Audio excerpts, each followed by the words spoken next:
Marie n'a jamais craint la mort, ni la sienne, ni celle de son Fils,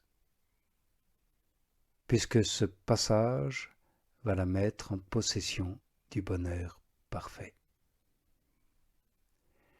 Elle sait que le ciel l'attend. Elle sait qu'elle en sera un des plus beaux ornements. Elle n'en tire aucune gloire, car elle sait qu'elle tient tout de Dieu et que tout retourne à Dieu. Oui, son Fils et toute la cour céleste s'avancent pour célébrer cette entrée triomphale. Tous les saints et saintes du ciel n'attendent que les ordres de Jésus pour venir chercher leur reine et l'emmener en triomphe dans son royaume. Et tout est préparé dans le ciel pour la recevoir. Elle va goûter des honneurs au-dessus de tout ce que l'on peut concevoir. Et pour sortir de ce monde, Marie ne subit point la maladie, car elle est exempte de péché. Malgré son âge, son corps ne fut jamais décrépit comme celui des autres mortels. Au contraire, il semblait qu'à mesure qu'il approchait de la fin, il prenait un nouvel éclat. Saint Jean Damascène nous dit que ce fut le Christ Jésus lui-même qui vint chercher sa mère. Oui, ainsi disparaît à nos yeux ce bel astre qui sa vie durant a éclairé si discrètement le monde. Oui, ami, elle revoit son Fils, mais sous un aspect bien différent de celui où elle l'avait vu lorsque, tout couvert de sang, il était cloué à la croix. Elle le revoit glorieux. Ô amour divin, voilà la plus belle de tes victoires et de toutes tes conquêtes. Tu ne pouvais rien faire de plus, mais aussi tu ne pouvais rien faire de moins. Oui, ami, s'il fallait que la mère d'un Dieu mourût, elle ne pouvait mourir que d'un transport d'amour et sans connaître la moindre corruption. Oh, belle mort, mort heureuse, mort désirable. Qu'elle est dédommagée de ce torrent d'humiliation et de douleur dont sa sainte âme a été inondée pendant sa vie mortelle. Oui, elle revoit son Fils à présent, mais tout autre que le jour où elle l'avait vu pendant sa douloureuse passion, entre les mains de ses bourreaux portant sa croix couronnée d'épines, sans pouvoir le soulager, si ce n'est par sa pleine acceptation et sa pleine compassion. Non, aujourd'hui, elle ne le voit plus sous ce triste appareil, capable d'anéantir les créatures tant soit peu sensibles, mais elle le voit, dis-je, tout brillant de lumière, revêtu d'une gloire qui fait toute la joie et le bonheur du ciel. Elle voit les anges et les saints qui tous l'environnent, le louent, le bénissent, l'adorent, jusqu'à l'anéantissement. Oui, elle revoit ce tendre Jésus, exempt de tout ce qui peut le faire souffrir.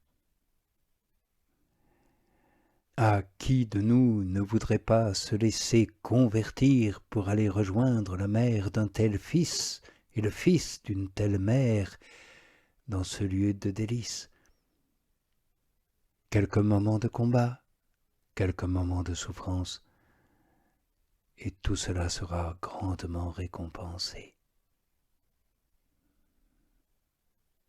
Oui, ami, quelle mort heureuse que celle de Marie, puisque ce ne fut pas une mort de corruption.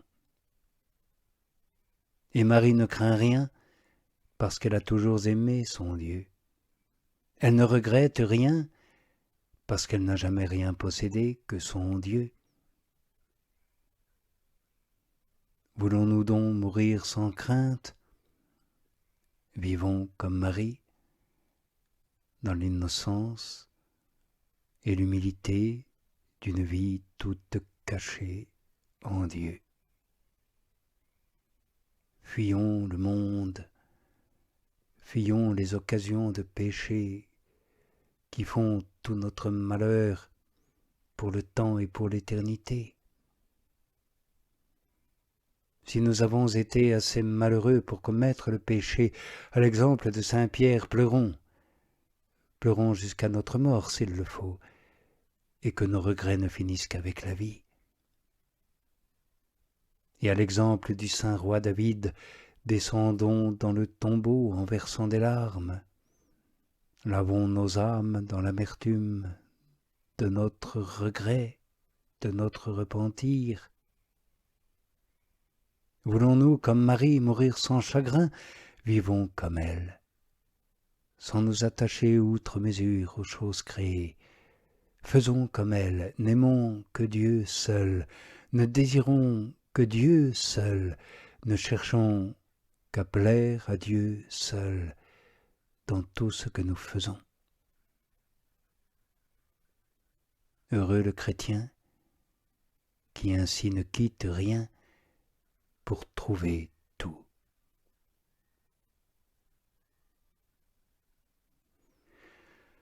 Approchons-nous encore un instant de ce merveilleux envol, de ce lit qui ressemble si peu à nos couches mortuaires, ce lit qui est si heureux de soutenir cette perle précieuse, cette rose toujours fraîche et sans épines, ce globe de gloire et de lumière qui doit donner un nouvel éclat à toute la cour céleste.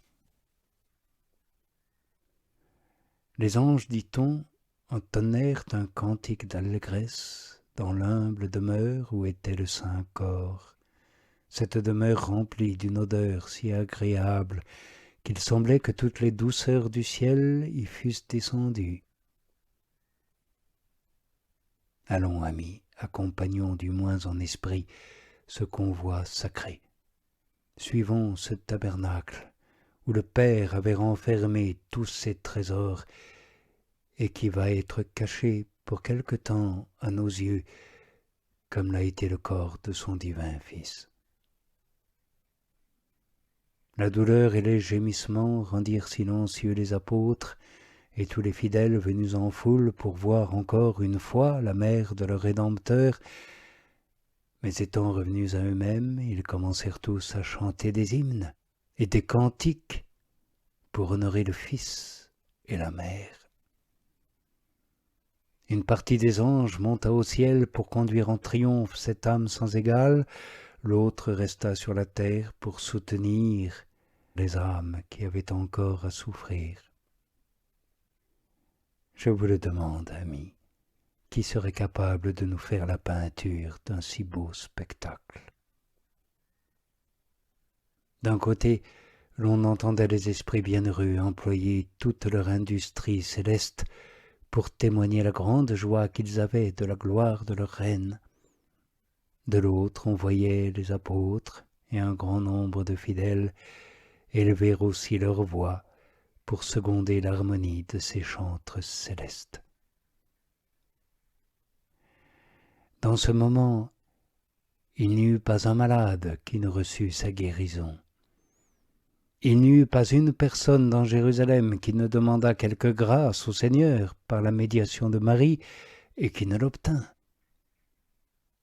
Dieu le voulait ainsi pour nous montrer que tous ceux qui, dans la suite des siècles, auraient recours à elle, étaient sûrs de tout obtenir, pourvu que leur recours soit de foi, d'espérance et de charité.